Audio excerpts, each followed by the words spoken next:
So, Jim, it's interesting that we're talking about tariffs in the second segment, not the first segment, because that is what it's all about. But you're saying that you wish President Trump would stop on the tariffs?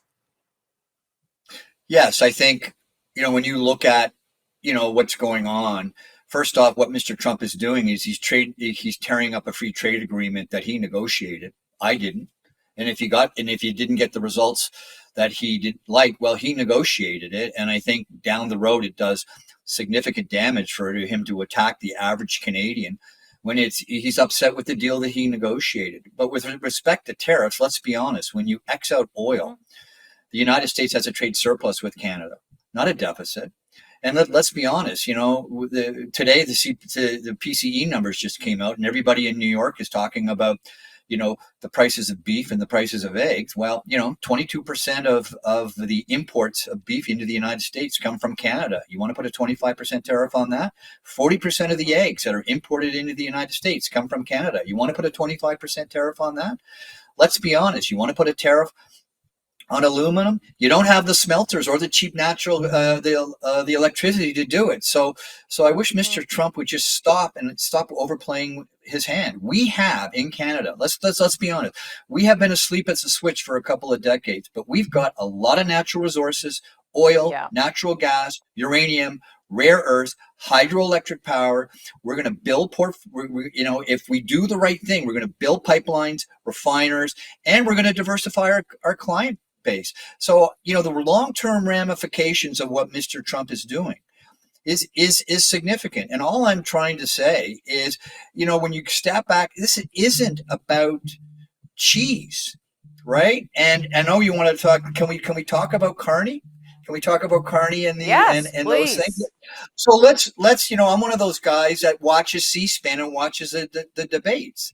What is very interesting about this is, first, this is the day after the Ontario election, where Doug Ford got a majority, unprecedented third time, and it was called in 8 minutes. And what was profound in all of that was the fact that Ontario has an unemployment rate of about 7.5%. It should be about the economy, stupid. And Mr. Ford won by running against Donald Trump. Donald Trump and his tariff positioning is helping the Liberals. Now, if Mr. Trump has a problem with Trudeau and the Liberals, fine. But in game theory, it's called the dominated strategy. You are helping the Liberals get elected by attacking us. Stand down. And what I find interesting about what Mr. Carney is talking about is he's pivoted. He's letting everybody else attack Mr. Yeah. Yeah. Go ahead. He's changed in the sense that he is talking about what we just said. All of a sudden, he's ignoring that he was the architect of what we're doing in Canada. And what he's doing is he's sitting there saying, now Canada needs to go through these painful structural changes. Tiff Macklin said the same thing in Mississauga this week. Well, where was he 3 years ago when he raised rates to 5% and hammered the private sector?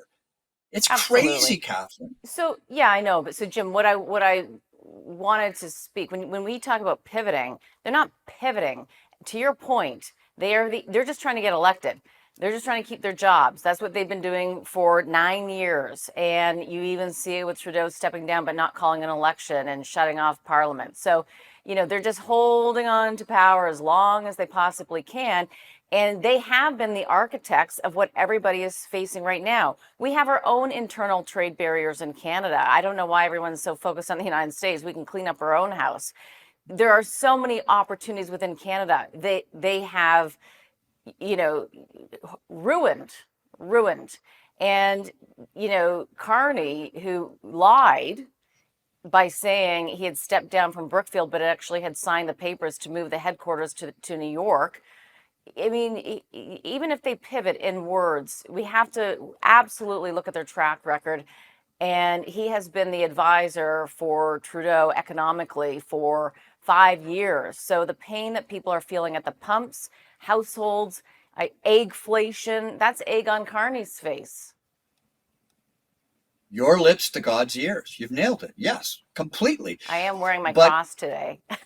But what's funny is I just came back. I think I was on the road and out in Western Canada, and I asked the simple question: how many watched the debate?